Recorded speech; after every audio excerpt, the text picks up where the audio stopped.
I'd like to go ahead and call this meeting to order at 6:06 p.m. Welcome everyone to the Wiseman Unified School District Board meeting for May 8th, 2025. Wendy, would you please go ahead and take roll call? Mr. Martinez, Ms. Legaspi, here. Abby, present. Dr. Goldman, Present. Mr. Ben Willows. Present. Thank you, Wendy. Let's see here. Monique, would you do us the privilege of leading us in the pledge? It's right there. I pledge allegiance to the flag of the United States of America and to the republic for which it stands, one nation, God, indivisible, with liberty and justice for all.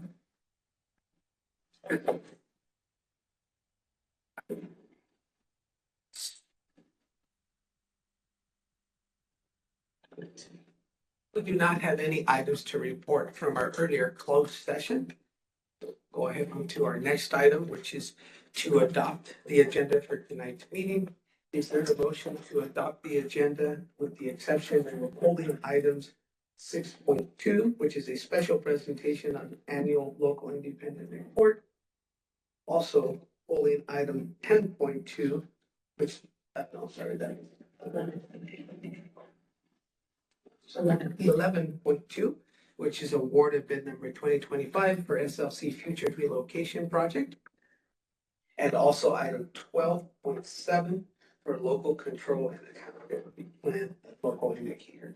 Is there a motion? You have a motion to approve the agenda with the noted exceptions. Thank you, Milton. Thank you, Rebecca. So one comment would be that, so item 6.2, the annual local indicators, I guess that was associated with 12.7. 12.7. Those will be shared when we give our LCAP presentation. Maggie, that'll be the June 6th meeting, sorry. Off the hook, Maggie. You're off the hook. For today. It's a big one though, prep in advance. Excellent. Thank you. I have a motion from Nelson and a second from Rebecca. All those in favor? Aye. Aye. Thank you.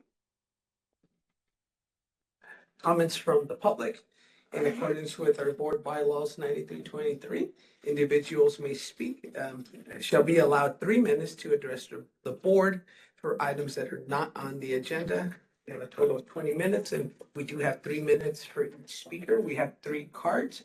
So I'll go ahead and we'll start with Miss Donna Tucker, Student Safety Concerns. Please come up to the podium.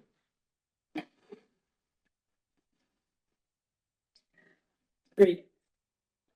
Oh, I need that one. I was a student at Wiseburn School District. My children went here and now my grandchildren are here. My sister has asked me to come and speak of her concern for safety of children on campus. She reports that a very young child was kicked in the abdomen by a student who has special needs. Another grandmother shared that her grandchild was also assaulted by another special needs child. In my sister's stressing, I tried best to help her understand due process of special education and why it seems that there are no consequences for these children with behavioral challenges.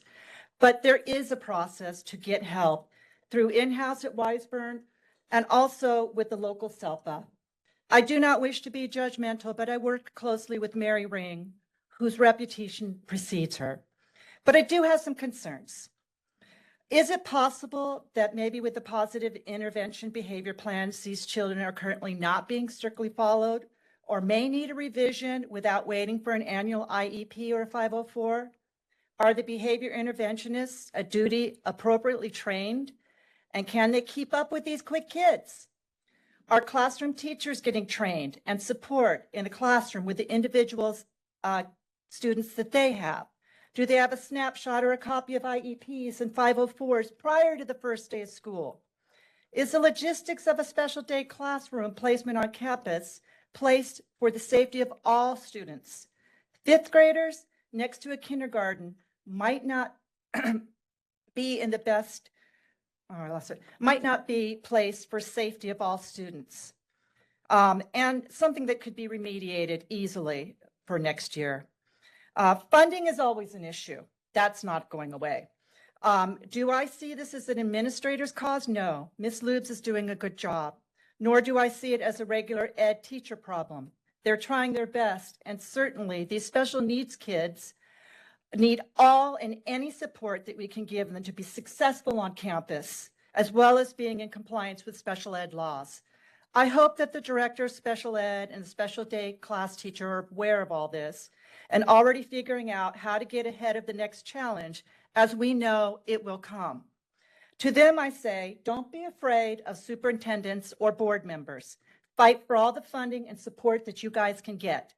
If you are using outside contractors and they're not sending the A team, reconsider going back to in-house hiring and training until you have an A team yourself, or look for a better contractor. Being proactive rather than reactive is in the best interest of all our children. And for everyone that serves in the educational field, I consider your duty to stand in local parentis for all children. Thank you.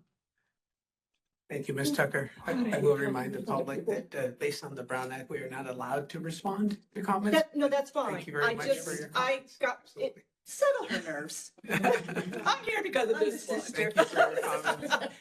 I tried to explain process, so, okay, my 3 minutes are up, never mind. Our next speaker is Ms. Denise Matasevich. So great introduction and segue there. Yes, So, welcome. Please come to the podium. thank you. Again, you have 3 minutes. Yes, I have been here also for 3 generations. I have grandchildren in schools, one here at Da Vinci and 2 at, one at the Weisman School, one at the Del Air. And I've been volunteering since, Connie Elliott, Miss Helen Bell. Okay, so I've been volunteering forever. And I still volunteer 2 days a week at ANZA. And this year has been a real struggle for me. And I love kids. I was a preschool teacher for 30 years. So, they're in my heart. And it's been really hard this year because I have a lot of concern. Number one, Miss Loops is doing a great job. I love Loops, but she needs help. Why our Del Air is now a TK through 5th grade. One person can't do that with a SDC class on too. She needs an assistant principal or somebody to help her. It's not her fault. Things are falling apart. She fell into a lot of stuff, at the beginning of the year. I just want to get that through because she's a wonderful lady. Okay, that's that. I'm not as good a speaker as they are. Also, Del Air we have 1 crossing guard on 121st and Hendry. We need a crossing guard on 123rd and Hendry. And because it is just, as we all know, every school's a nightmare, come, dropping off and stuff. And I have almost been hit. It's crazy. I mean, the parents don't follow the rules and, there's not a lot we can do about that. But it would be good if for next year, if they have a crossing guard there for us also. I understand. On the other side, the Hawthorne side, they have a lot of crossing guards, but we get a little, because we're unincorporated, we get shoved to the back of the bus. Okay, now, the SDC class, it's been in the kindergarten area this year. That was the biggest mistake ever, as far as I'm concerned. We have I help in the kindergarten classrooms this year, and I watch, and I see, the beginning of the year, a little baby that wasn't even involved in anything. She got kicked in the stomach by, that was in the beginning of the year. Just coming in, they had the aides hadn't control of this child, and that was a nightmare. And I was in there with her because I know her as a baby. I mean, so that was, and little things like that have been going on all year.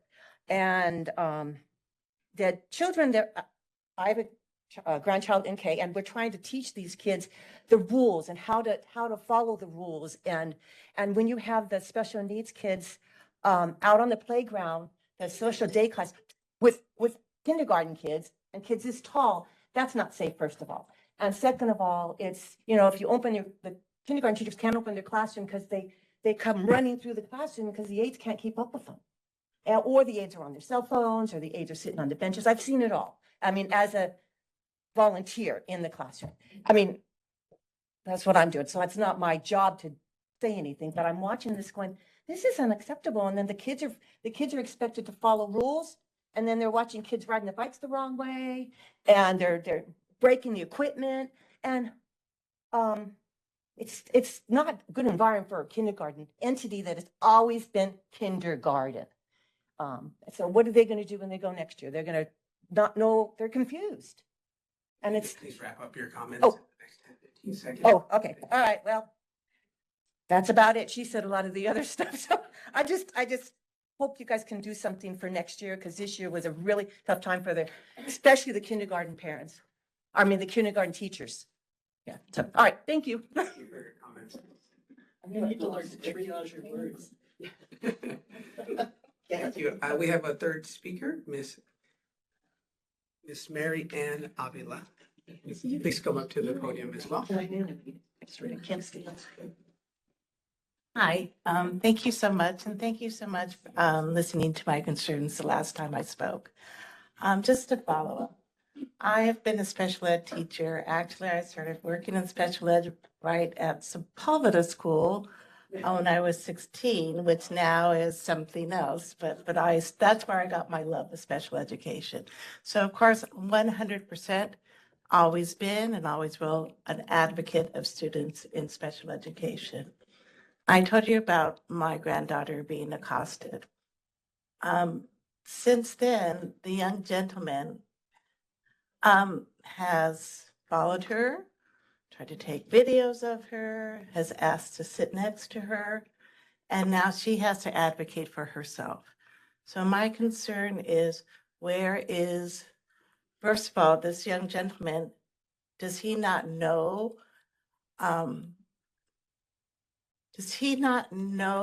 what he did was so horribly wrong? Has he not been explained to it that he has to stay away from my granddaughter? Does my granddaughter have to advocate for herself? And if this behavior continues, it's going to hurt him because he's not seeing any repercussions from his behavior.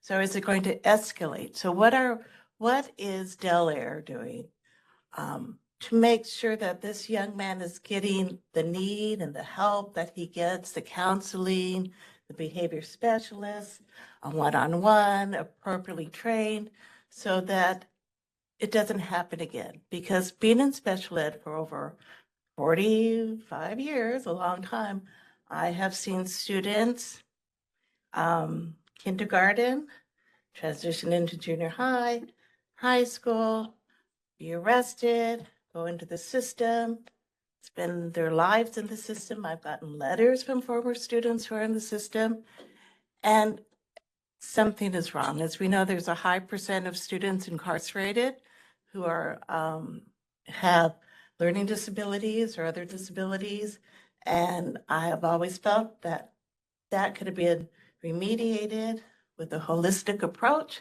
with the student and with the families, the community, and the school.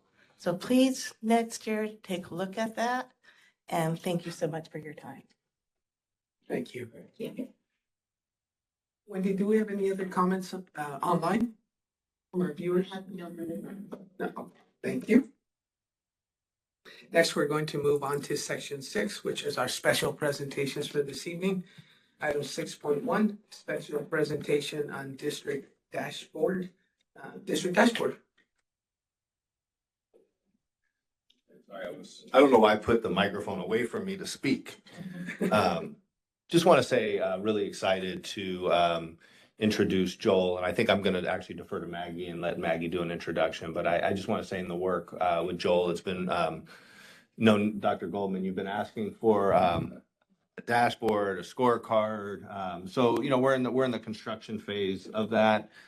Excited to be able to share with you, the good work that Joel's helped us, do to really compile our data and in a tool that's easy to see and easy to follow. So excited for that, but I do want to give Maggie an opportunity to give a little bit of an introduction.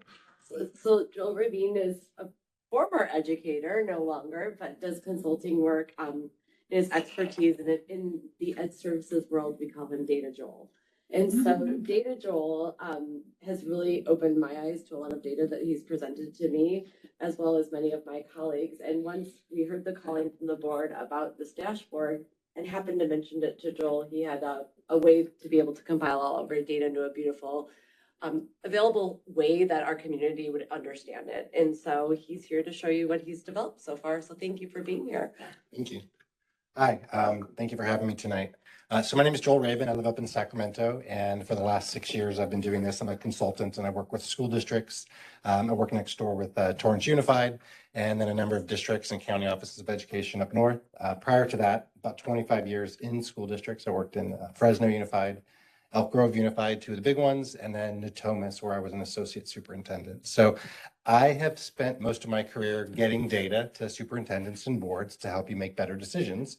And over the last few years, I've had the opportunity to build some dashboards and help people get to their data and tell a story with data. So I'm happy to be here tonight. I'm going to share this presentation.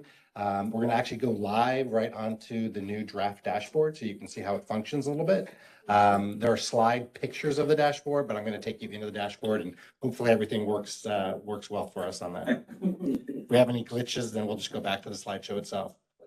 We'll blitz on, yeah. So what we want to do is share the new draft district dashboard. We've been developing it for the last couple of months, get some feedback from you about this new dashboard, and then discuss some next steps and where you might want to go next with it. So what's the purpose of a district dashboard? There's many purposes. Sounds like you've had some interest in seeing some scorecard or dashboard for a little while, but one of the things that we can do with the dashboard is celebrate our success. We can find areas where we're improving and things that are working in our district. Another is to monitor the strategic work.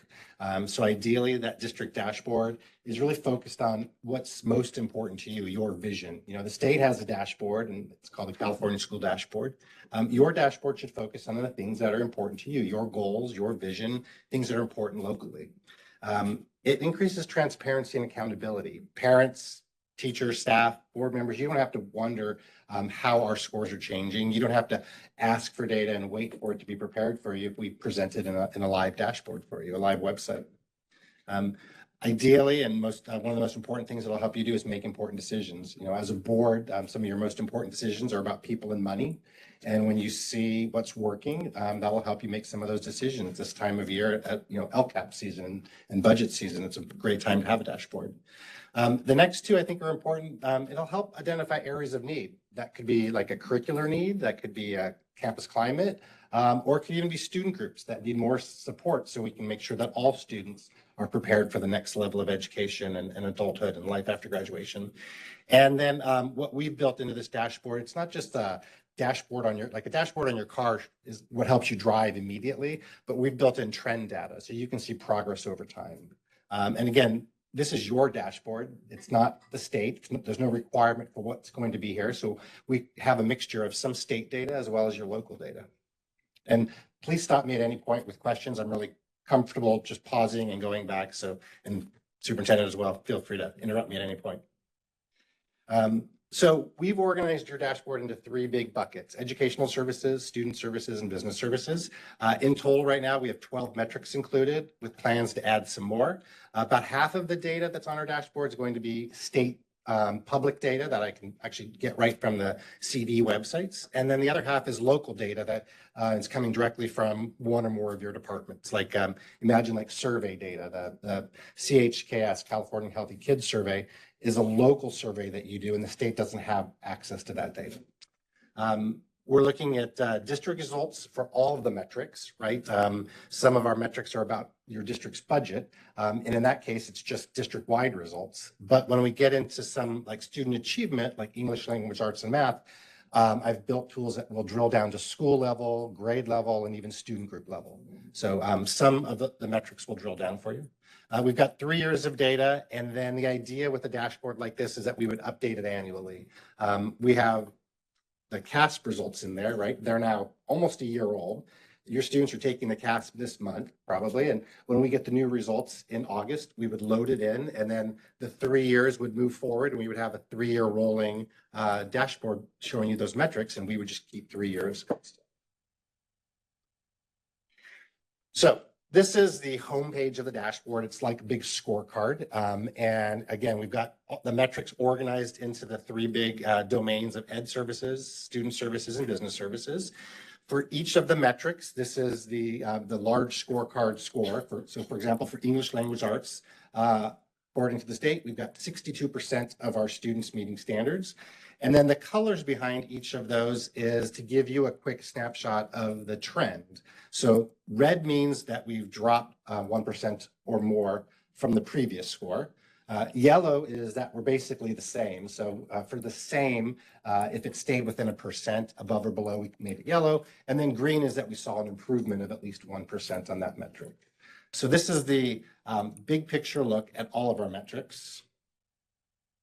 And then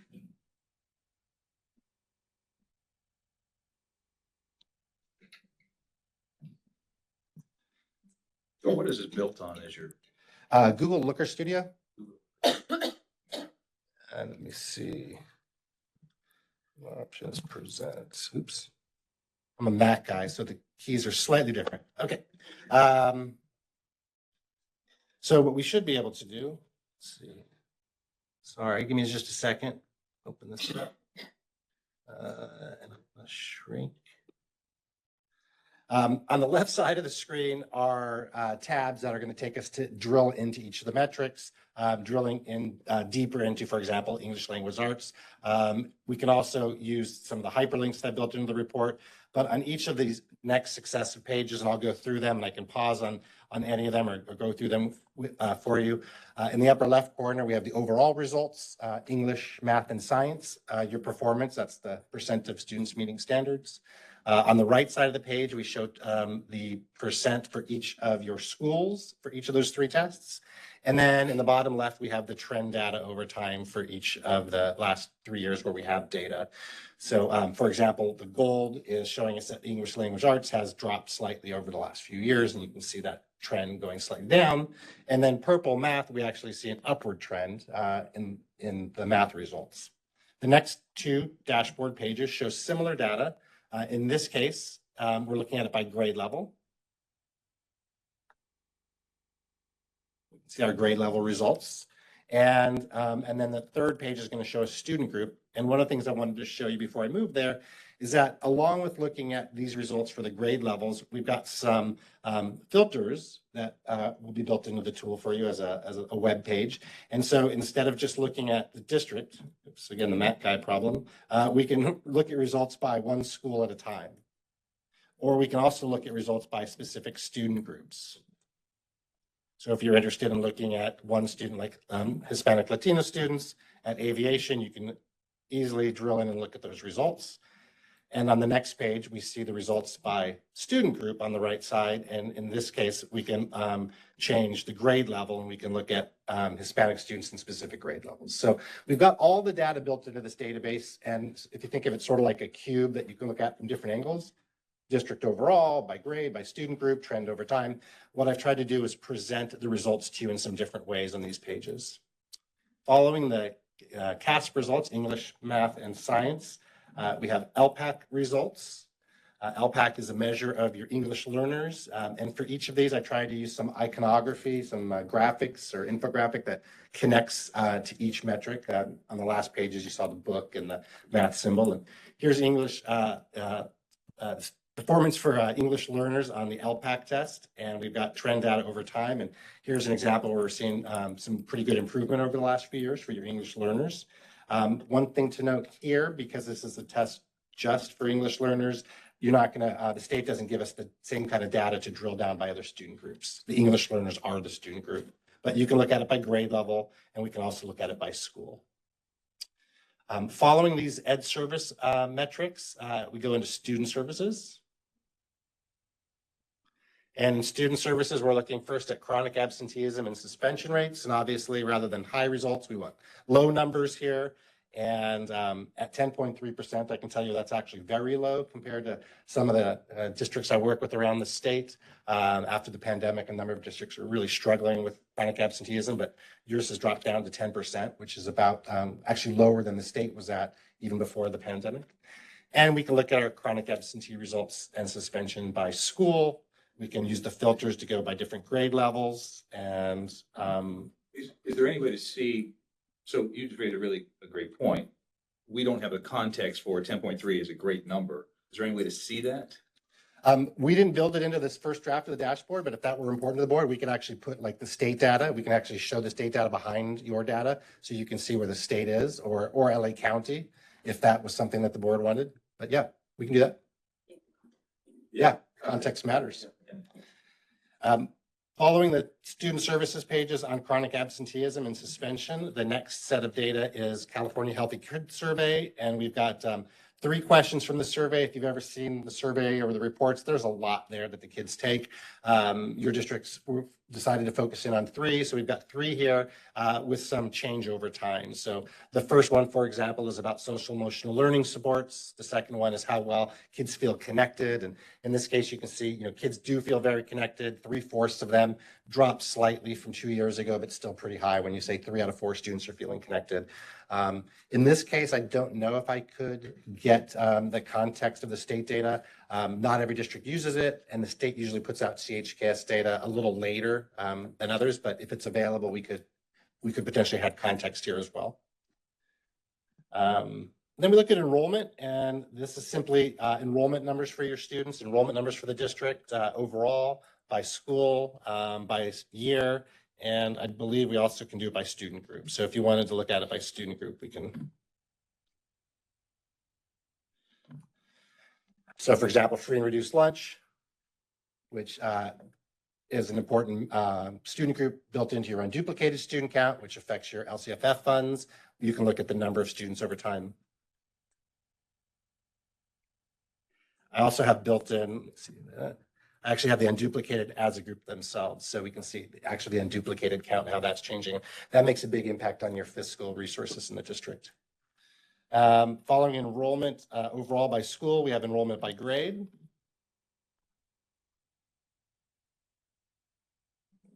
Enrollment by school and then enrollment by student group.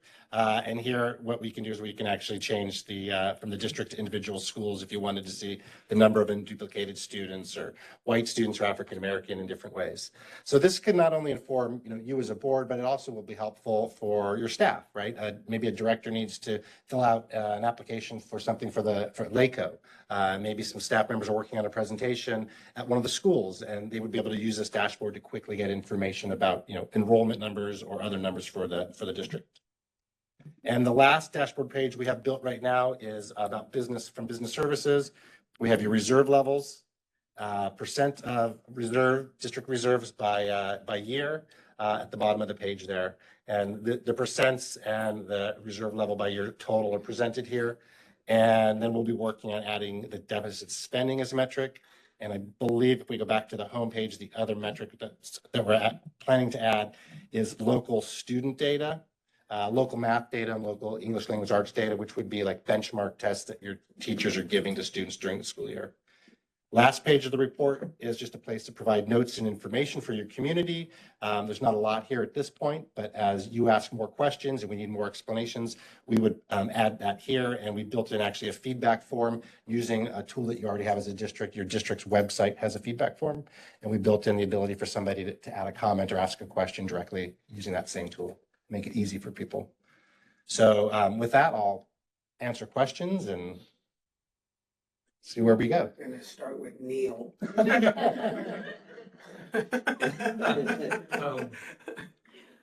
So this is, what I'm hearing is this is pretty much an annual program that we're updating annually. Well, tools like this can be updated as often as you want.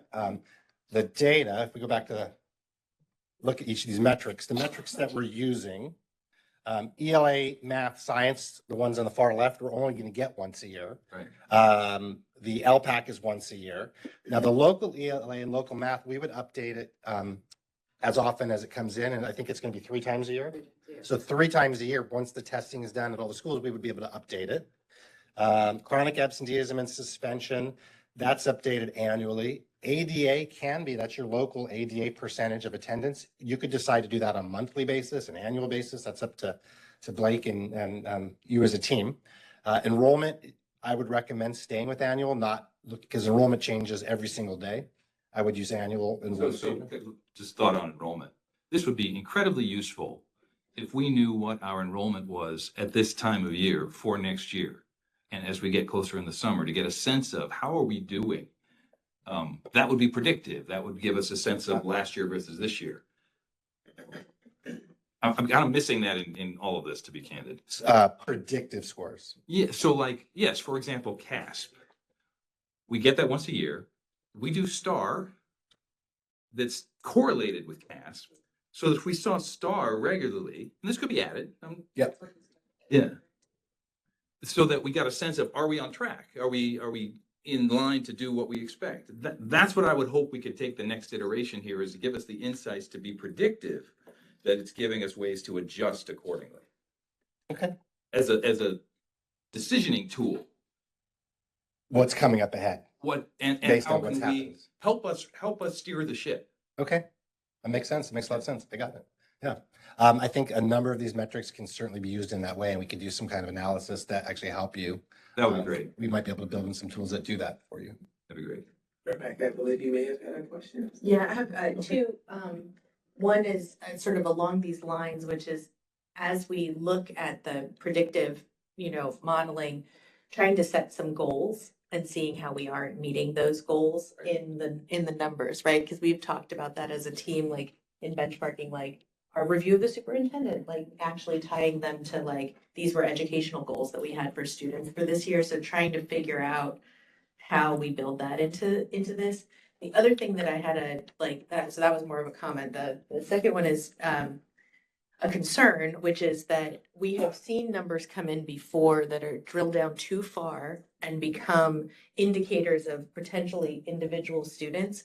And so just want to make sure that we have a way to build into here that once we get to some certain point that that the data is hidden and doesn't, or is only available to certain people, certain users or whatever, so that it doesn't inadvertently share data about individual students, right? If we only we were looking at, 8 counts or whatever at certain schools, and there's only one, with one student, it's like, I know who that student is, right? So just as we think about how far down we want to drill, especially as we get into school sites and grade levels, that it doesn't get too individualized so that that student data is protected. Thank you. That's really good feedback. Yeah. I think too, when we start looking at goals, Maggie, you may want to speak to this a little bit. We're really looking at trying to use the LCAP as our guiding, document, as our strategic document. So that should be a relatively easy addition to this to show the goals, because we don't want to operate with different goals outside the LCAP. Right. The LCAP has the 5 goals in it. We would adjust our actions based on those goals. I think one thing, maybe if I may build on Rebecca, is kind of like thresholds. Where are we? Up and down. I love the colors. That's instructive. Where are we relative to what we're trying to achieve? Okay. Not just to the previous score, but to your target. Yeah, where are we going? Yeah, so again, using this to help us lead, rather than just be informed. Okay. Yeah. Before the fact, not after. A different. Exclusively. Oh, sorry. No, go ahead. I'm sorry. I was finishing. So one thing that we could add is we could use one set of colors to identify the trends of the data, and we can use maybe like an arrow pointing up, down, or sideways, whether or not we're progressing towards our actual target. So we can actually use 2 colors or 2 types of icons to share that information. That's a great idea. Thank you. Thank you for your Thank you. presentation. I don't think you have any more questions. Okay. Thank you very much. Thank you, Joel. Thank you, Joel. Appreciate it. I like the nickname too. All right, our next item is we're going to move on to item 6.3 in our agenda, which is a special presentation from NAZ on our Measure EE bond program update. Noemi, if you would please come up. This is a short presentation today. I can't help myself sometimes. I do want to say there's a lot going on in facilities. We did break ground on, obviously, on the 135th Now look, I'm Aviation. done. In your time. That was telling. So did have a chance, obviously, to break ground on a couple projects over the last month and a half. So it's been a while since we've had a full program update. So I think looking forward to it. Thanks to the team for putting this together. Yes, good evening, everyone. I must apologize in advance. It is not a short presentation. I will do my best to go as quick as possible, but we have a lot going on. This is our agenda. We're going to start with some current upcoming projects, and then I'll close with general updates. I've been given 5 minutes, 5 seconds per slide, so I'm going go fast. Our first project is the Holly Glen Elementary School TK conversion project. A lot of progress. As you can see, we are already starting to drop ceiling tiles. This project started in January. We are roughly 75% complete. You're going to see from some of the pictures, we're definitely on track for substantial completion on July 9th. And we'll be able to start putting in furniture as soon as new furniture arrives. Now, in terms of furniture for this space, we're going to use a combination of some of the existing while we're still going through the pilot program. And we're buying some additional items like bookshelves and some cubbies that the site will need, that we've already met with Lisa, walk with the TK teachers and identify those items that they don't currently have in the form of surplus that we can get for their classroom so that they can be operable come August. Now, once we get the new furniture and a decision is made, then we'll go in there during a holiday break and put in the new actual student desk and chairs. As you can see, we're tracking our contract amount, original contract, and the 2 change orders to date.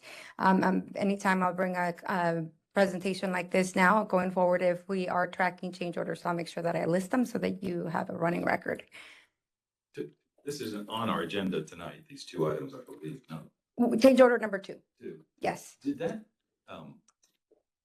it was an omission from the proposal? It was originally in our design documents during. Yeah, not our omission. Not our omission, unfortunately. During the addendum process, the architect had to address some additional DSA comments.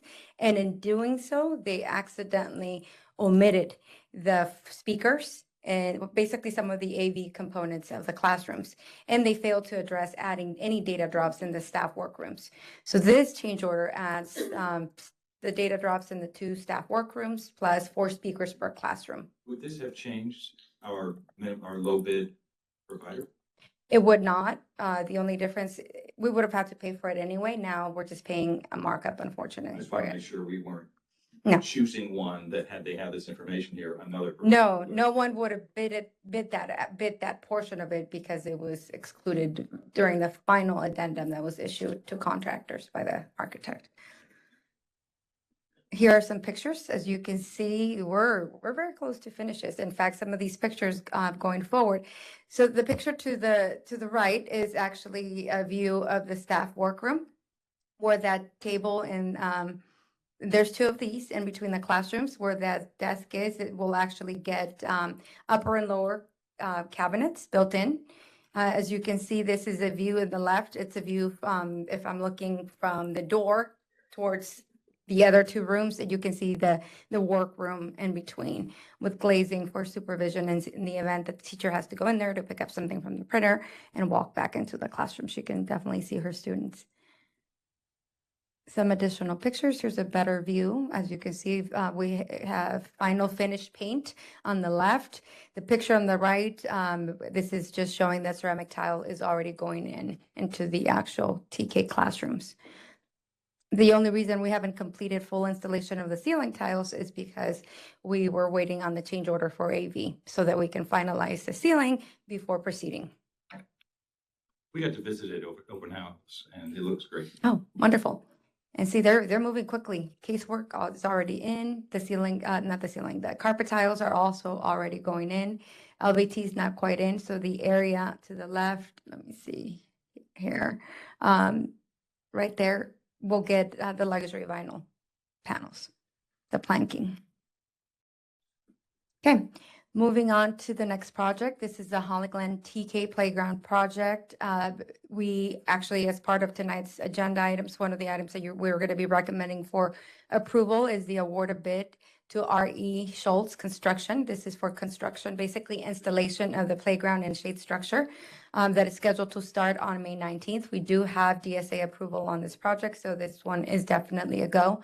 We received bids on April 24th, and the contract amount that you'll be receiving today is $316,880. This might be a stretch. We're removing the playground equipment that's there now. Correct. Is it in better shape, usable, at all appropriate for TK for Del Air? And could it be moved? It would require DSA approval, and it's an older, much older piece of equipment at this point that anytime you try, for example, even shade structures that are simple, relatively simple, they don't allow us to remove and reinstall somewhere else. DSA won't allow that. It has to be new. So I don't know that it would even withhold the move just because it's in bad shape. I figured it was a rig thing. But And it's a very small piece of equipment as well. It's tiny for that space. Well, I mean, it'll be maybe a week or two that the students go without playground equipment at the end of break. They haven't been using the TK playground because, as you recall, we're working on the Holly Glen TK classrooms. That whole area is designated as laid down for the contractor so that it won't be an additional impact. They've been using the kindergarten playground, and they have been okay with that this whole time. They still have access to their playhouses and the entire field. The next board meeting, you're going to see that we're going to bring two amendments, one for an inspector of record and for a lab of record for this project. We're going to get, and the reason you're going to see them as amendments is because we already have an inspector, we already have a lab of record as part of the TK project, and it makes sense to continue at they've sharpened their pencils, they're going to give us a discount, they're already on site, so they're just going to oversee. I was trying to get it for free, but didn't work. Like, you're already on site. Next project is SLC relocation. We had our appointment for DSA today. It was supposed to be our back check appointment to obtain final approval. Unfortunately, we were not successful, which is why the board had to pull that item that was coming forward for approval of JR Universal Construction. Nonetheless, this is a project, and we hope to obtain DSA approval as soon as possible so that we can award this project and still take advantage of summer. Just wanted to give you a few recent pictures. This is the most current set of drawings that is currently being under final review for DSA. To the right is basically the 60 by 40 existing portable that will be repurposed. To the right, as you can see, it's all offices. To the left is really taking advantage of the life skills classrooms. You can see we have a full kitchen, basically, on this side here. It'll have an island with a range. You can see some of the elevations here, west elevation and east elevation to the bottom. It's a full kitchen, tall cabinet, refrigerator, dishwasher, sink. To the right is we have a whole laundry area with a washer, dryer, countertop for them to fold, storage for them to put all of the laundry equipment. So it's definitely basically an apartment for life skills program. Any questions? I'm going relatively fast. Okay, the next project is the district-wide flooring and ceiling tile refresh project. The board awarded the contract to Kaya. At this point, we are simply in the submittal process. We are gearing up to start construction with the gymnasium building replacement. Rather than waiting till summer, we have received authorization to proceed on May 21st, starting with the gym first at Weisburn Middle School. It'll take approximately 4 weeks to complete the gym, and then we'll roll right into the remainder of the buildings. As you can see, we are scheduled to start with the other spaces on June 19th, simultaneously, both at Aviation and at Weisburn Middle School, with a completion date of August 2nd. Is that the carpeting that's in the new TK that we saw? It is not. That one had so this is a new standard that will be standardized across the district. That it's the same manufacturer. It's just more in line with the colors that Holly Glen had previously, since that project came way before this project. Everything had already been specified, but the same concept, carpet tiles, same size. Right, but will it look different than the other classrooms when we do the refresh? Slightly, just slightly. I'm assuming. Same LVT, sorry. No, Mhm. it's obvious, but just to clarify, I'm assuming we've reached out to all our rental partners that. We have. they won't We have a been facility working here. with the district. They've notified all facility users. We've obviously communicated all of this with the school site. Everyone's aware and has signed off on starting on May 21st. Blake, you were going to say something? I was just gonna say how cool the logos look. I just like that as a, you know, in the middle of the gym floor, that there'll be a logo that hasn't been. And then also on the NPR floor, so we get a little bit of our new logos in the middle of our NPR floor. So it's Something I definitely want to point out regarding the logos, these two logos, and you'll pay close attention to the Weisberg Middle School. The gym and the NPR logo colors are slightly different, and there's a reason for that. These are the approved logos for the NPRs. As you can see, very vibrant, very much in line with the school colors. And these are going on the luxury vinyl plank. So they'll be edged into the floor, easy for them to do, no additional cost. The next one here, I see how I did a close-up of the middle school logo. It's slightly different, but there's a reason behind that. These are the standard colors. If I deviate from that, the cost increases significantly. And now there's a lead time for special colors, which we don't have time. We're starting on May 21st. These are in line with definitely our school logo, and all of the striping plan it matches exactly with like for like what we currently have. Okay, at no additional cost and no delays to the project. Okay, moving on to the furniture pilot. The furniture was completed, the pilot over spring break. Staff is currently in the process of testing it out. Cherie's been working with our architectural firm to develop a QR code that will be placed in every single classroom so that staff can go and actually survey from there. I believe there's a walk that's scheduled. I don't know if Nisha, you want to speak more to that? Sure. Yes, thank you, Shuri and Noemi, for this. During our staff appreciation, before staff appreciation, we are giving teachers the time to go and visit other classrooms at the school sites. And we will have a QR code. Thank you, Dee Dee, for the recommendation. We will have a feedback form in every classroom that has pilot furniture so that we can get feedback from more than just the pilot teachers, right? But other teachers that are viewing the equipment, the furniture, they can also see and give specific feedback for what they see and what they're able to kind of look at in the classrooms. Wonderful, thank you. And we hope to finalize the surveying process by the end of June with a goal to start obtaining quotes and hopefully bring a recommendation to the board by the July 17th board meeting, if not the one after. Our goal, depending on lead time, we're targeting potentially having the new furniture arrive and installing it over a long holiday like winter break. But again, it's all depending on how soon we get quotes, how soon we bring it for the board for approval, and the lead times for each piece of equipment. But right now, this is what we're targeting. Moving on to the next project, the Weisberg Sports Complex. I wanted to highlight our groundbreaking ceremony. It's a great picture, as you can see here. We started April 1st, and we're still currently on track for December 31st completion. Some pictures of construction. Demolition has all been completed. We completed all of the existing structures. Here's a picture of the SCE, which had not only the block, the CMU block building on top, but there was a deep basement directly below it. You can see different pictures where they're scarifying and prepping for over excavation. They have been installing all of the rough underground piping for the restroom and concessions building. They've already installed the fire water line. They also relocated in one of the existing fire hydrants, as you can see here, and they've started the installation of the French drain, basically along the perimeter of the project site. Are we filling in that hole? Yes. Yeah. It's already you can see from this picture. So we did encounter some transite pipe. We had to go through the whole reporting process. You can see this picture here, abatement of the transite pipe in progress.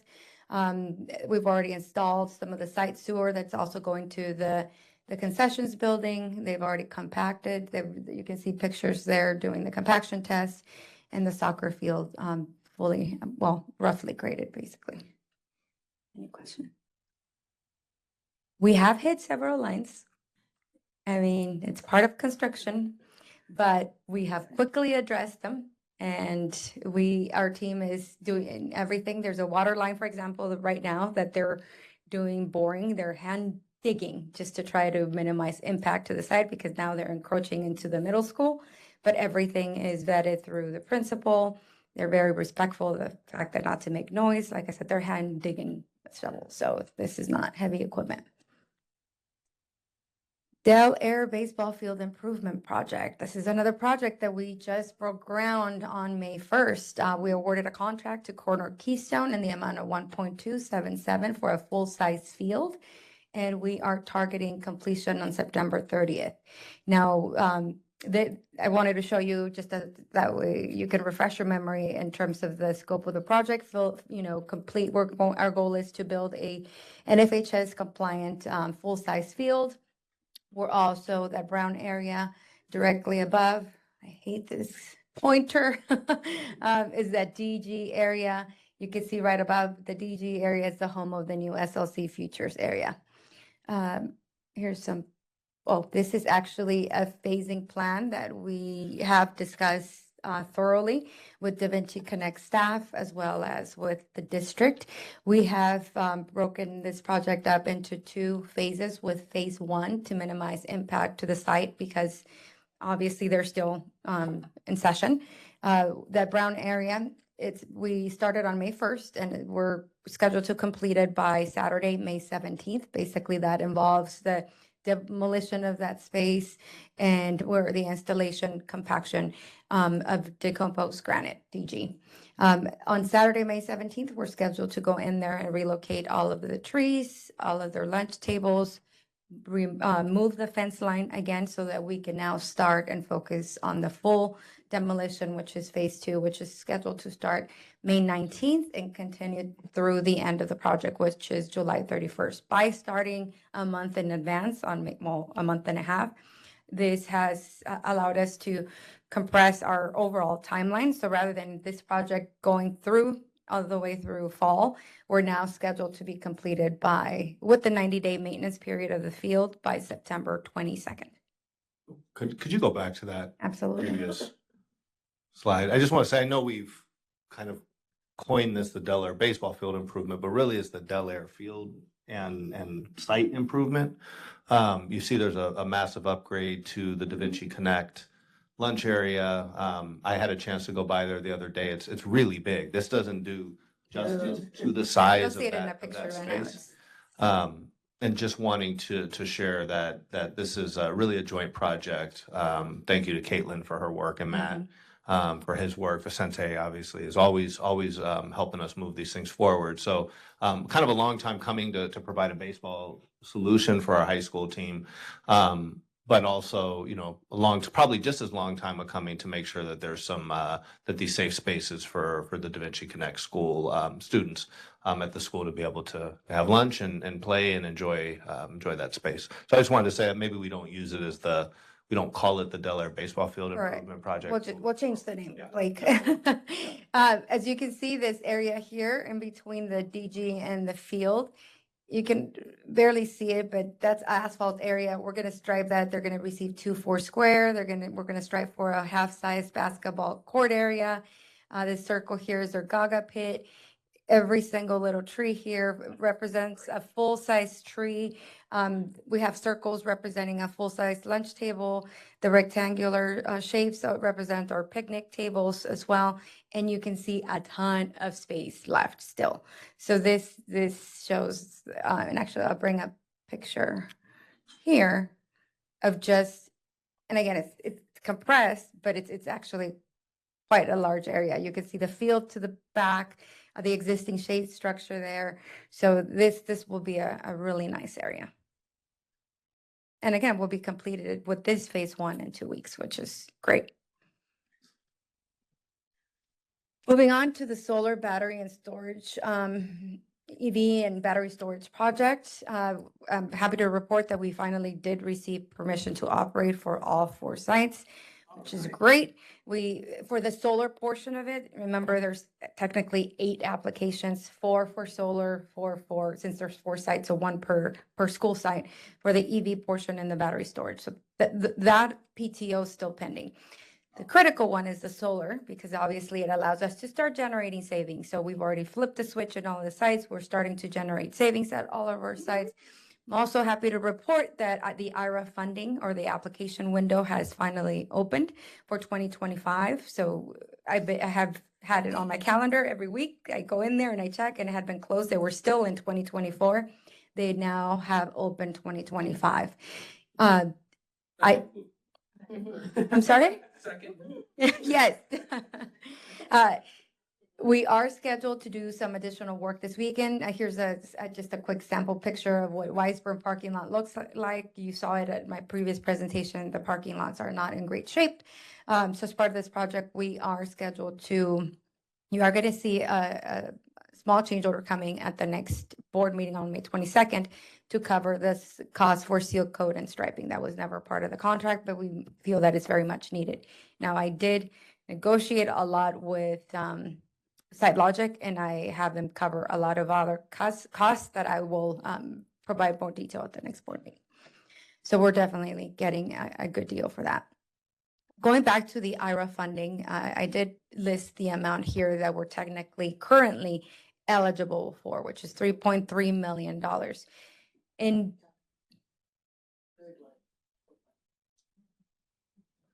Yes, so the 4th line, that's what I was just going to get to. In researching the requirements of applying for IRA, there's quite a lot. That's not something that anyone from the school district can do. And in fact, I started to research what other districts who have been applying for IRA, they have all been using bond counsel and an accounting firm, which it would have been nice that they would have told us that a long time ago. But once I started looking at the requirements, preparing a tax report, doing a cost segregation, I'm not doing that. There's just no way. It requires an expert. We have a couple of options. I did obtain a proposal from Jones Hall and the accounting firm of Novo Gradek. They have been assisting other school districts. I have put the same request to our bond counsel to see if they can provide similar service. Now, they know that we entered into the SiteLogic contract, but they haven't offered that service, so I presume they don't, but I'm waiting for confirmation so that I can bring to the next board meeting a proposal to get that approved. They certainly led us to believe this was no big deal. Mhm. It's definitely a big deal. It's a 4-step process. First, we have to register with the IRS. Let them do it, right? Is that what you're saying? Then the cost segregation study. It's both costs, right? It's 130,000. We're not talking, right? You need both, Joan? Absolutely. Absolutely. So it's a total of 100. Initially, I told you 65, but that was just after my initial call with them. And then now that they actually saw the complexity of the projects and the fact that there's 8 applications, we said 4, but it's 4 projects, but it's really 8 applications. They based it on the complexity of the project. And no, it's just an extra 130,000 that we had. Exactly. And that's why now I'm going to our bond counsel to see if they can provide a similar service or the same process, but at a different discounted rate. The good news is that as part of this cost segregation study, they identify all eligible costs. So the 3.3 is a base number.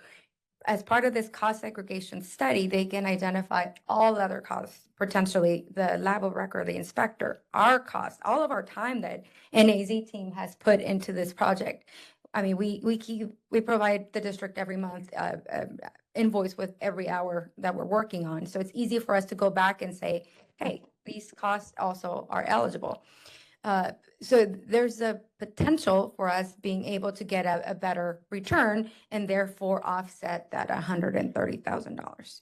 And I'm wondering, can SiteLogic provide us with other districts who have applied and received approved, that we could see that process? Absolutely. You're looking at them right there. Those are the firms they probably provide. No, those are the firms that have done the work. Yeah. Because I did go to SiteLogic and I said, these are a lot of requirements that there's no way a school district can do it. He's like, oh, no, they don't do it. They use bond counsel. I said, okay, well, can you put me in touch with who they use? So they called a couple of school districts and they're the ones that are using them. In terms of timeline, once we do apply, the standard timeline right now has been approximately 6 months. The way the IRS looks at the applications, you can do fiscal year, basically July 1st through June 30th, or you can do calendar year.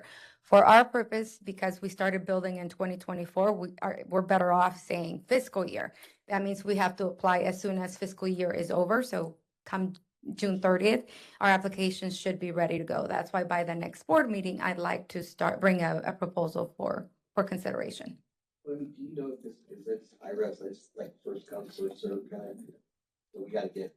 And they're behind, obviously, an entire tax year, a full cycle. And we wouldn't receive the funding anyway, potentially until sometime in 2026.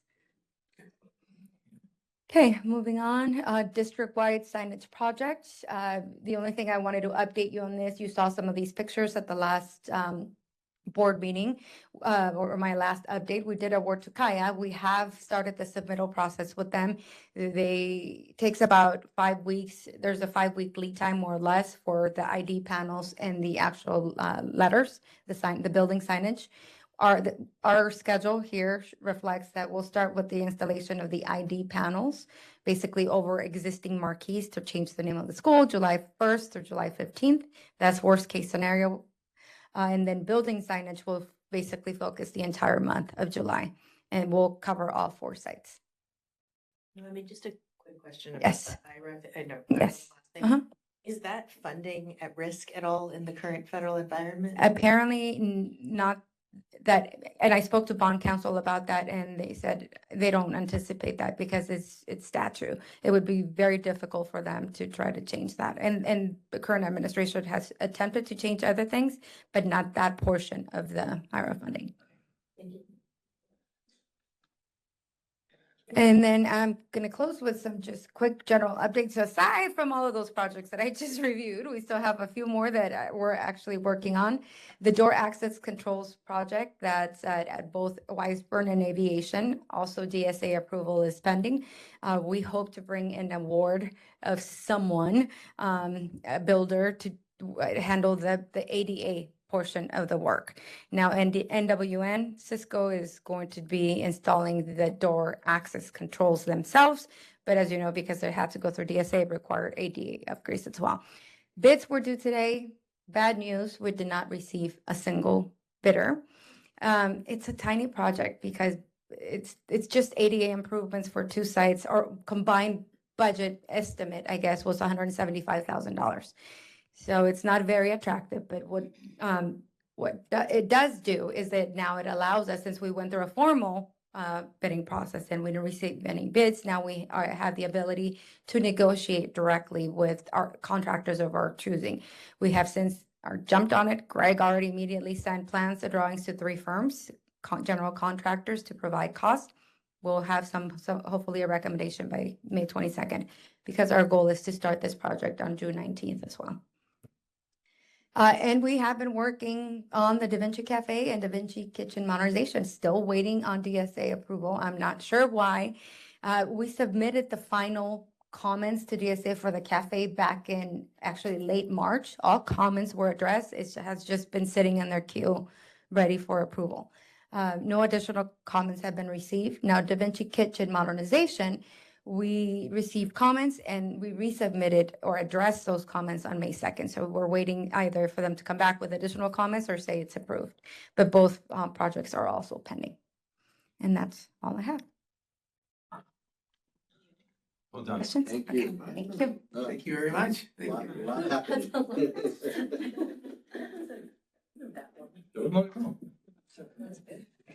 We could finally change. Quick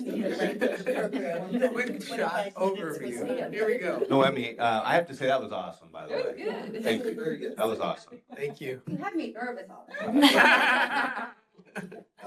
5 seconds per slide. we're going to go to reports and information, section 7.1 is board member reports. Going to go ahead and start on my left here with Rebecca. Thanks so much. First, I wanted to just shout out Wise Burnett Foundation for a wonderful Rock Around the Block.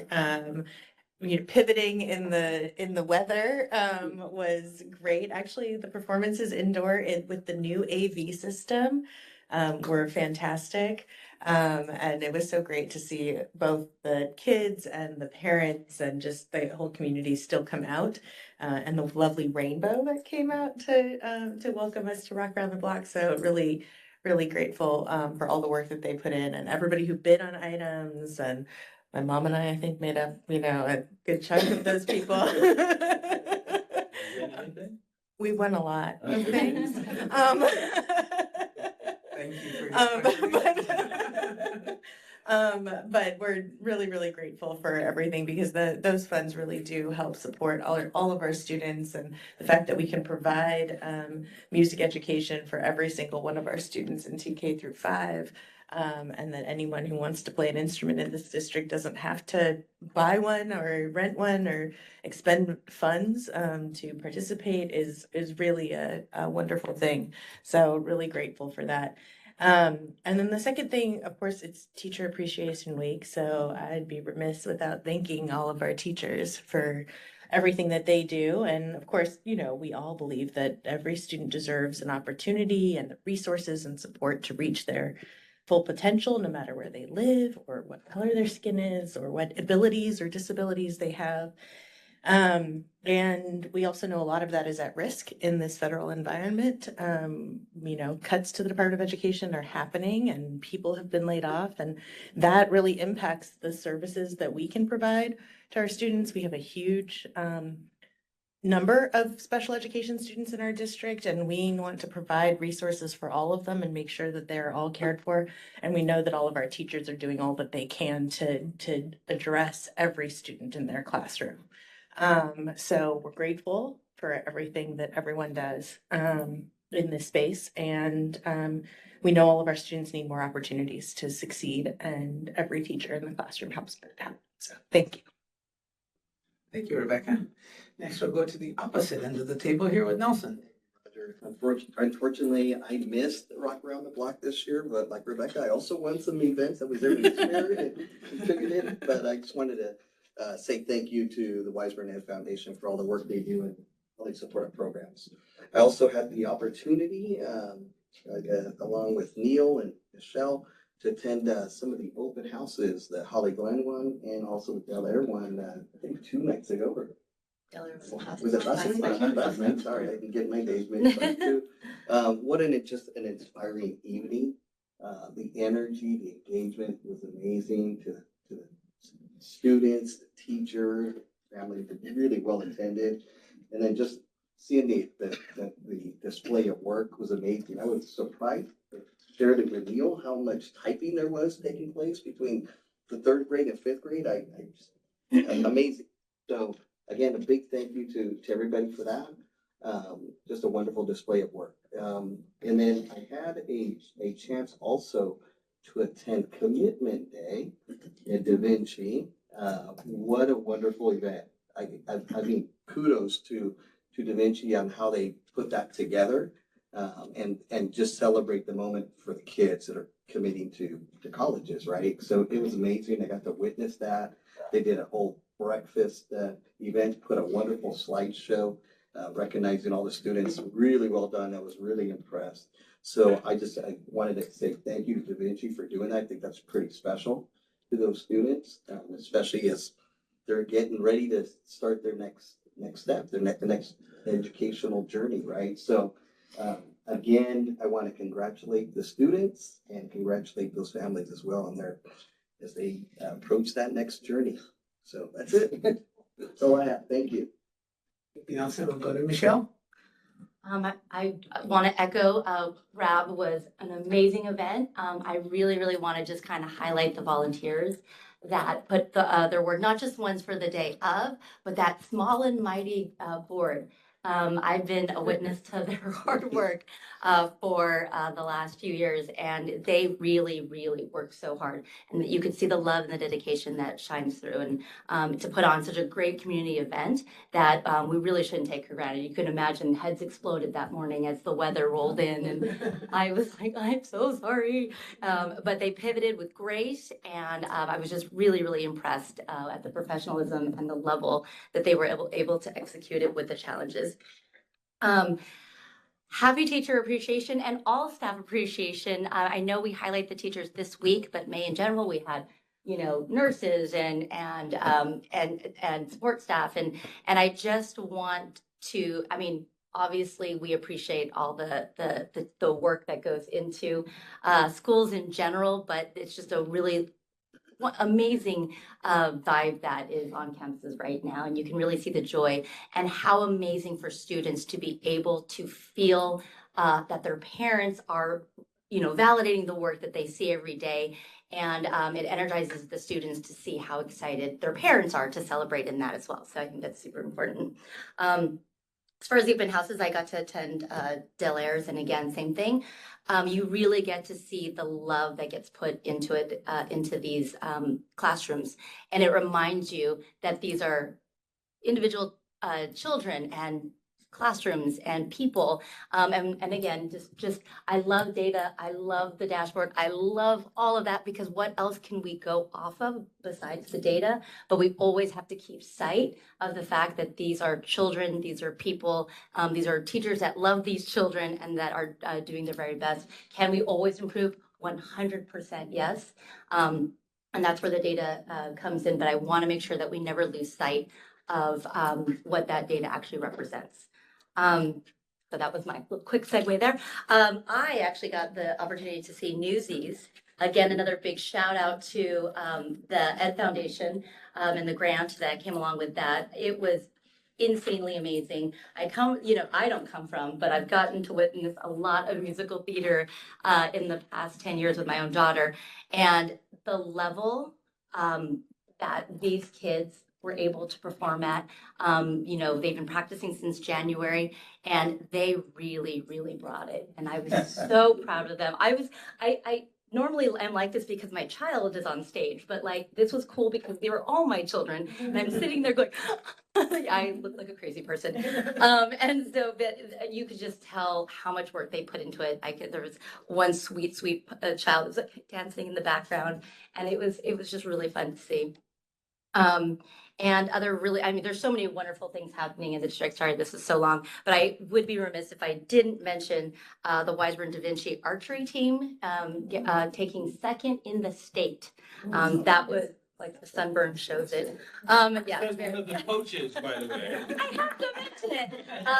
And that amazing team of kids who I've gotten to know, they're so amazing, are going to nationals this weekend. So, yep, really excited. Thank you. Not only to me, but I have a little whistle. So, but yeah, so I just am always in awe of all the wonderful things that happen in this district, and thank you for letting me be a part of it.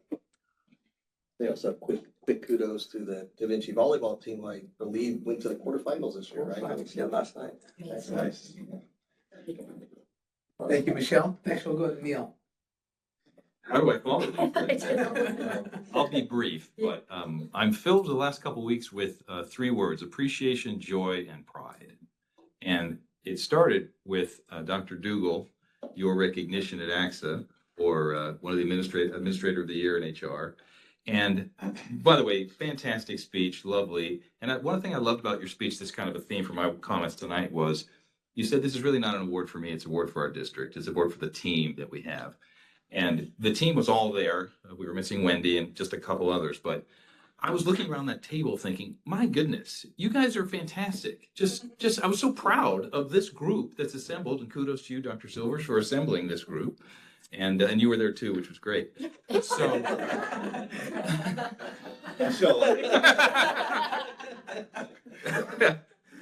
he knows I'm kidding. The Holly Glen and Del Aire open houses rather were really great sources of pride. There's nothing more engaging and fun than, we're so removed sometimes from the kids, and seeing the kids bring their parents to brag about their work and and brag about their teachers and their educators. It's just so fun and engaging and rewarding. So thank you to that. I guess I'll leave it there. I Rock Around the Block, I did get to skip to the last half, and I was grateful for the rain because I got to see a ton of people that normally wouldn't have been there by 11:30 noon. So that was great. So kudos to the team at WEF. Thank you so much. And I do want something I should have mentioned to Noemi and the team was I want to talk with you guys at a later time about the size of the screen at the Wiseburn Sports Complex. But I just want to mention I want to get back with you on that. Source of great pride this week. Thank you so much. Thank you, Neil. I'm going to come back to you, Rebecca. You have one item? Please go Yeah, ahead. I forgot to mention that I also had the opportunity to attend the Spring Sings at Aviation Elementary, and I know that we're just starting to do that as well. You know, it happens right around Rock Around the Block, so like we focus on those kids, but like my kids weren't performing this year because they're not in those grades that show up. And just kudos to our music teachers. At all of the grade levels. You know, we have a great team of teachers in the classroom. And so it was the the spring informances of our music program were really wonderful. And then just one thing for Blake, which is that I'm hoping that we can get a report at some point about how the grant writing program is going and what's come of that. I know we have some applications pending and things like that, but I just would love to hear back on some of that as we talk about some of these additions to the budget going forward. Thank you, Rebecca. As you can see, there's a lot of wonderful things happening in Wiseburn, so I'm going to focus my comments on just one item with regards to Staff Appreciation and Teacher Appreciation Week, which is pretty much should be year-round, but that's what we call it, right? For 1 week, but it is definitely a tremendous level of effort, a labor of love to work with all of our students, and we have approximately 2 more months to really engage with all of our students and see them through to the finish line of this school I year. believe it's 5 weeks. Well, there we go. It's even shorter, but if we can extend it, sometimes that would be actually very appreciative. But and I mean that very seriously because we have a tremendous responsibility and also privilege to educate and inform our students for the rest of their lives. The education that they're getting here is really going to serve them well for the future. So I encourage everyone to continue to take that opportunity to see how we can impact our students in the entire district because it is a wonderful privilege and opportunity to work with all of our students. I did have an opportunity to walk over to Holly Glen Elementary School, and if you haven't seen the wonderful artwork that some of the students wrote on the quad, I'm going to go ahead and just read a couple of the comments because I was impressed. I wrote some of the I took some pictures. I was impressed at some of the comments that the students make. And it goes to like the camaraderie, the culture that's being instituted within our school district. So I'm just going to read a couple that are pretty inspiring, actually. Right. First one, love our principal. What a nice comment, right? I mean, it's just, I love the fact that our students appreciate where they're going every day. They wake up in the morning and they're looking forward to going to school. Couple of other ones that I'm going to go ahead and look at here now. And that's what I was doing earlier on my phone, by the way. But let's see here. Room 15 rocks. So there's definitely some pride there, right? So there's some general themes that you see, and then you also see some individual sections with regards to the comments that we saw here. Love Holly Glen with a little spaceship going up, which is fantastic. Holly Glen teachers are the best. Awesome. This one's upside down. Thank you for helping us grow. Very inspiring. There's one that was also very personalized. Thank you, Ms. Hubler, for all the great stories. There's probably 100 more that taken there, but I just wanted to share a few because those are the great things that are happening in our schools, and I thought it was important to share what is happening for those that don't have an opportunity to see what's happening in our schools. So those are all the comments I have. Thank you, everyone. We're going to continue on with our agenda, and I think I'm looking at Maggie now for our mathematics update. We're on item 7.2. Thank you. Well, two big things happening is our, last week we started our task assessment over at the middle school, and this week was the elementary schools. And both of our elementary schools have shifted to beginning the math assessment for the assessment for the year, actually starting off with math. Traditionally, we've always started with ELA, just doing a lot of self-reflection on, and research on test fatigue and things. It's like, let's put this one at the forefront and see what kind of results that we get, as it's not a practice that we've done before in the past. But pretty exciting to see, and we'll see as that data rolls in, how that played into effect.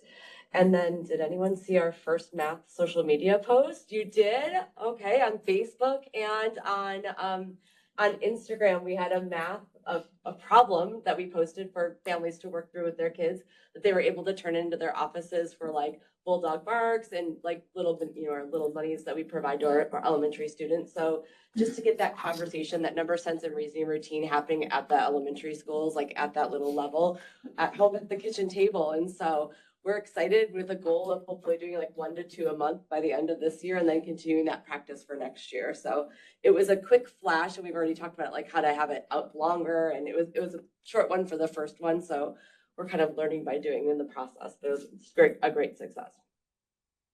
But moving on to other news and ed services, I mean, I can officially say, and I'm so excited to say this, is I can say seize the day, because I have not seen Newsies Junior until last night in entirety. And holy moly, I mean, if you want to see some live data, it was watching people sign up for the tickets. We had over 617 people sign up to come to our shows. Oh, we had over 250 last night. Wow, Director Dorothy, Director England, they were just amazing. Watching the students from the tryout now to this end of production, I mean, I felt like I was on Broadway watching them all. We had a standby line of middle school kids who did not sign up wanting to come in to watch the thing.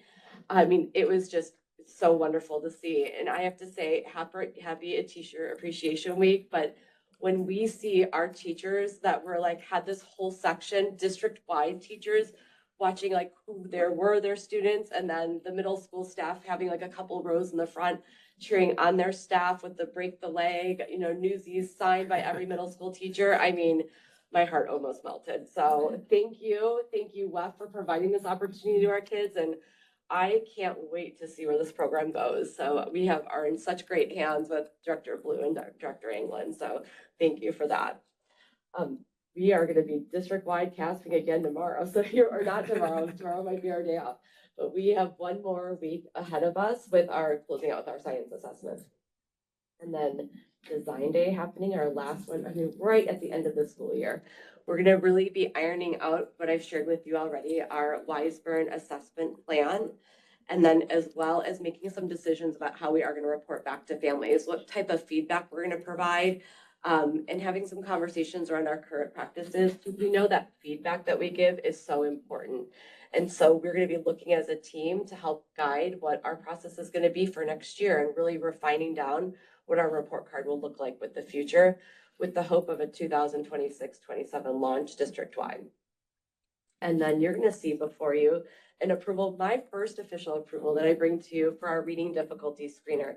So this was legislation that was brought through years ago, but the screeners weren't actually given to us until December of this school year. And our team did an amazing job looking at all 4 of our screeners, quickly eliminating one of them. And so unanimously, we're bringing multitudes to you for your approval. That'll be exciting work. Thank you, Maggie. Sure. We'll turn next to Blake for other district leadership reports. All right. Want to take this opportunity to also echo board members and our staff's thoughts on Staff Appreciation Week. We will be celebrating all of our staff next Wednesday, May 14th. At the middle school. Also exciting times is that we will be announcing our certificated and classified employee of the year. So we're excited to share that and also recognize other employees who have received awards as well. So we're excited to honor all of our amazing staff that we have. And then at the May 22nd board meeting, which is our next board meeting, we will be honoring our longevity and retirees. And so excited that May will be a month of kind of celebrating our staff as well as those that are kind of starting the next chapter. So we're excited to celebrate our staff once again, May 14th for Staff Appreciation Day, and then again at our next board meeting. All right, I'll just take it away. Since you're taking it away. Okay, great. Also had a chance to go see the Spring Sing. I'm gonna forget the schools I saw them at now, so I apologize for that. But I definitely went to aviation. I thought I went to Holly Glen too. But you know, I think that my thoughts on it are, you know, 7 years ago or 8 years ago, you know, we really made a commitment to music. And making sure that our students had music TK to 8, but you know, really hitting elementary music. And just seeing the movement, the singing, and how the teachers were able to sort of align it to like learning with reading and book and story and all of that was just really remarkable. You know, I'm just really, you know, in awe of our students and thankful for the teachers for what they're putting into our students to perform, and to just be a part of that type of performance. Also had a chance, as was said, to attend both the Holly Glen Open House and the Del Air Open House. And the only thing that is a bit disappointing is that it's not longer. So maybe we'll add an hour to each of the open house. No, I'm just kidding. Sorry. I'm joking. It's really not enough time to run through all the classrooms and to see the work. It almost feels like it's a quick stop in and run. You know, you just have to kind of go and wave and move on. But when you actually get to look and flip through some of the work that the kids are doing, that's really where the benefit is. And, you know, I had a chance to sit behind there's a family, you know, mother, father, and their kid. And I thought the parents did a great job of asking questions. It was a fourth grader, I believe. Just asking questions of the kid and just their ability to be able to navigate their work, to be able to talk about their work, was cool. I thought the parents did a great job actually of asking questions, but it was in a way to elicit responses, you know, and have students speak and talk about it, or have their student talk about it. So just thought that's really cool and you know, joking on the time, of course, but really there's just so much to see. There's so much work and just my hats off to the teachers and to the staff at the schools for that work. Unfortunately, for the first time in 17 years, I was not able to go to Rock Around the Block. And I do think it was like the first time in 15 years I was not in the dunk tank. But next year, you know, we'll circle back. But with that, I just want to thank WEF. You know, you just camming again and again, you know, as our partners in the work that we're doing, really focusing on the arts, focusing on healthy lifestyles, focusing on STEAM or STEM education, just has really provided some wonderful things for our kids. And I just keep echoing the fact that our students don't have to pay for instruments. You know, they get to choose instruments. And there are some strange instruments, you know, and that's cool though, right? Kids get to choose an instrument and they don't have to pay for it, and they get to play and learn how to read music. And so just my hats off, always my sincere thank you to WEF for that. And I know it was a bit of there was a bit of a challenge and obstacle with the weather, but certainly we weathered the storm. Pun intended. Yeah, I was waiting for that. I had that written down here. Yeah, all meeting. Also had an opportunity to attend the USC's Dean Superintendent Advisory Group meeting yesterday. And Sorry, I didn't catch the name of the it university. was the University of Southern California. Fight on. Thank you. And the topic of that was inclusive practices in classrooms, really related to special education. Had an opportunity to hear Dean Pedro Noguera speak. And for those that don't know, he's the dean of the School of Education, Rossier School of Education, but also a very renowned educational researcher. Just got to hear from some colleagues in terms of some of the struggles, challenges, but also some of the hopes and you know, best practices as it relates to inclusive practices. So it's just a nice networking event, opportunity to hear some promising practices that are existing. Also want to share officially, we went through, we're in the throes of our bond resale, or our next bond sale for Series B. The district again was granted a AA2 rating. You know, really goes to show, hats off to Greg. Greg, thank you for, Greg really helped support us in this process.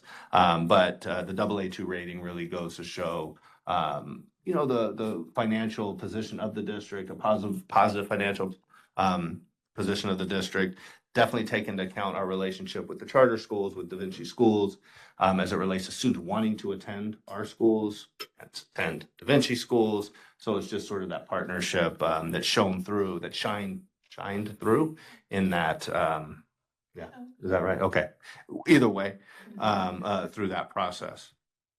So anyway, congratulations to the team for that. The AA2 rating kind of continues, and we look forward to the bond sale coming up and having money in the bank on June 2nd. That's our target, so that we can get moving, continue moving on some of these projects that you saw today.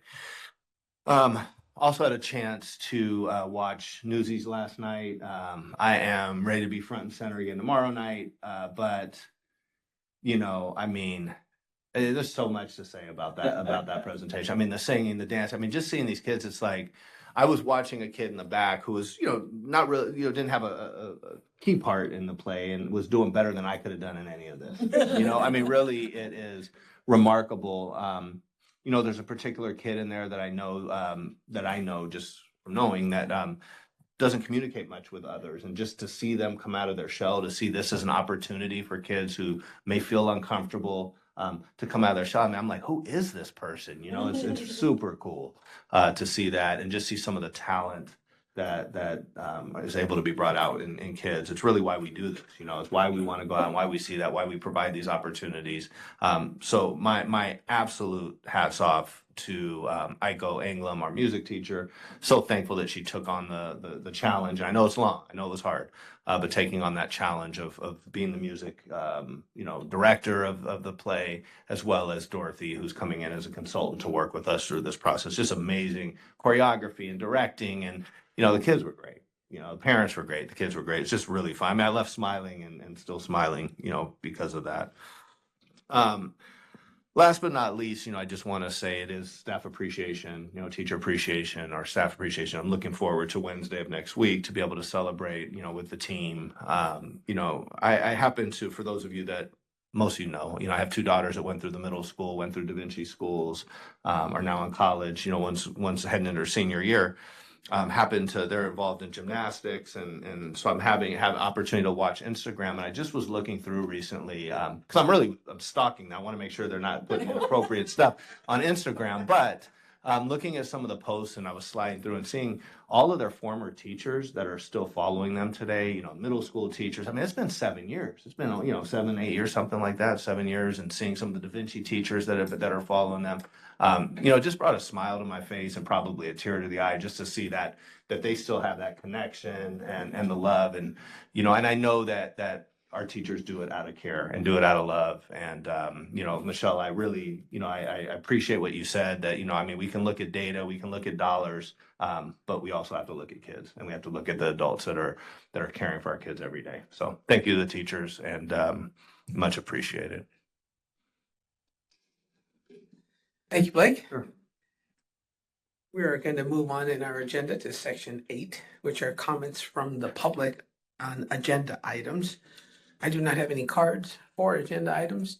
Tony, do we have anybody online for comments? No? Okay. Move on to section 9 for consent. Is there a motion to approve the consent agenda items, 9.1? Motion. Second. Any comments? Just a comment, I do have a quick comment on the King Consulting items. Appreciate the partnership we have with them.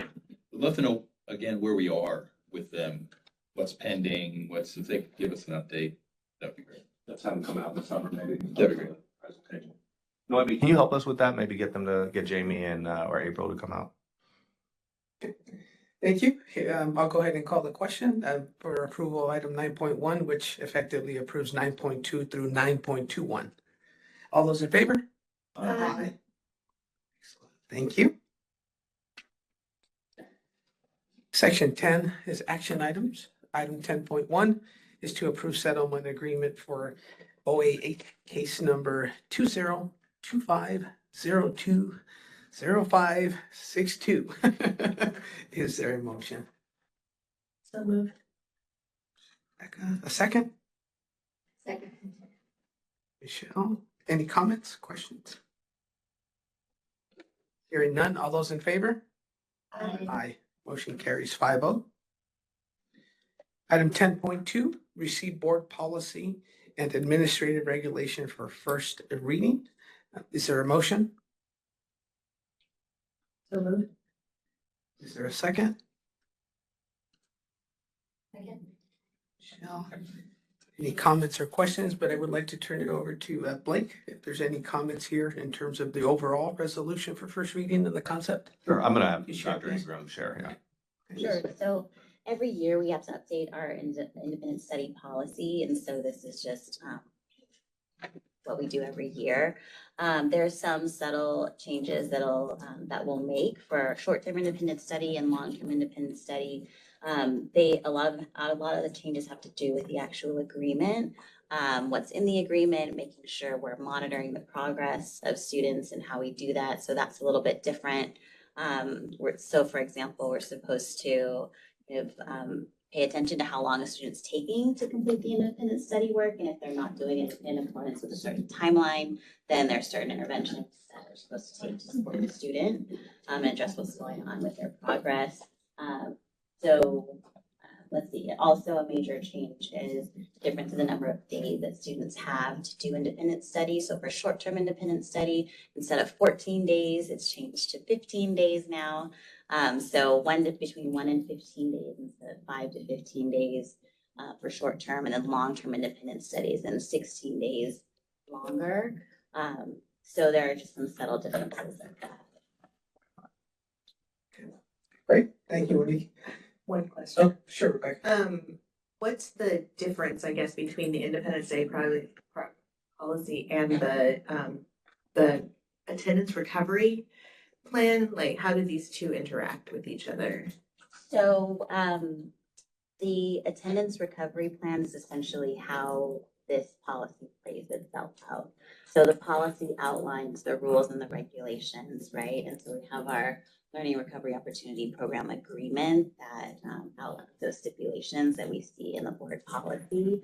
And then along with what's outlined in our LOP program is in alignment with how our LROP teacher will make sure that students are completing the correct amount of work within the correct timeline. So is that new plan the reason why the days got there? Now you can get those 1 to 5 days? Exactly. Okay. Exactly. And so, and also in accordance with that, we need to be able to respond to students who are out sick for a day. And so according to EDCO, they have access to that instructional material if they'd like. And so that's where the online platform comes in, right? Because if a student's out on, like today, we wouldn't necessarily have time to ask a teacher to provide work for that student to complete in accordance with the timeline that we also have to comply with. Thank you. I think that kind of a question about that is, and I think you might have answered it with that, is there a time, like a guideline for how the lead time to ask for an independent study, or even in the case of one, it's like retrospectively, right? Right, so as long as the agreement is signed at least the day of the absence, then a student is eligible. And so that's why we put out messaging to ask families to sign the LROP agreement, like a month ago now, right? Because you can sign it in advance. So anyone who's signed our LROP agreement, they sign it once for the rest of the year. So any day they're absent, they're eligible. And so families or students who have an absence, but they don't have that agreement, and we reach out to them the day of to say, like, your student's absent. If you sign today, you're eligible for this opportunity. Yeah, I just want to add too, I mean, I think that this is a new program and it definitely has its challenges. And I know, just want to thank, teachers and staff for the flexibility. I mean, we're just trying to navigate this and trying to make up some of the lost revenue that we're seeing. It's about 200 and I'm going to mess it up, but I'd say $225,000 to $250,000 per percent that we increase in our ADA. So obviously trying to recover some of that, and but it is definitely there's a lot of moving pieces to LROP, a lot of requirements that we have to make sure are in place. Obviously, we have an online program that we're using, and it came up we start in January, February, and obviously we prefer to do things at the beginning of the year and be able to really socialize it. It just didn't work out that way this year, but, definitely it's an area that we hope to build up over the next year and really start capturing some of that into next year. So thank you, Monique, for leading that and supporting us. Thank you, Blake. Thank you, everyone, for the questions. I do have a motion from Rebecca and a second from Michelle. All those in favor? Aye. Motion carries 5-0. Moving to section 11 for facilities. Item 11.1 is to award bid number 2025-10 for TK Playground and Shade Structure Project at Holly Glen Elementary School to R.E. Schultz Construction to be paid for from Measure EE funds. Is there a motion? Nelson, a second? You have a second. Any comments or questions? Hearing none, all those in favor? Aye. Motion carries 5-0.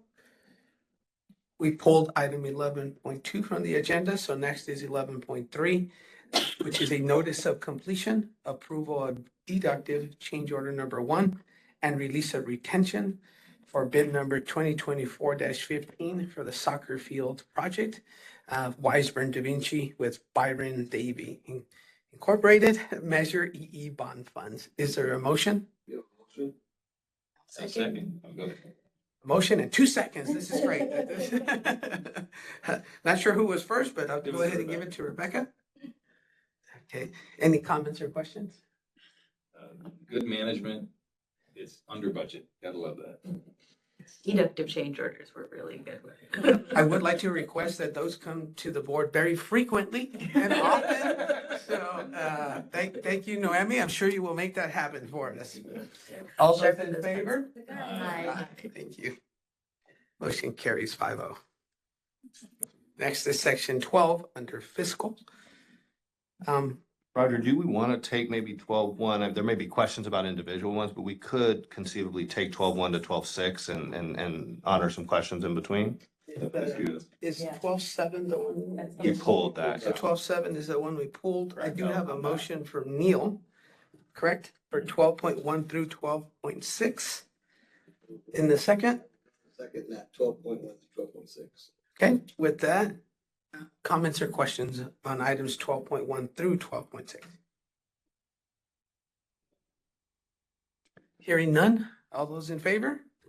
Aye. Motion carries 5-0. Thank you.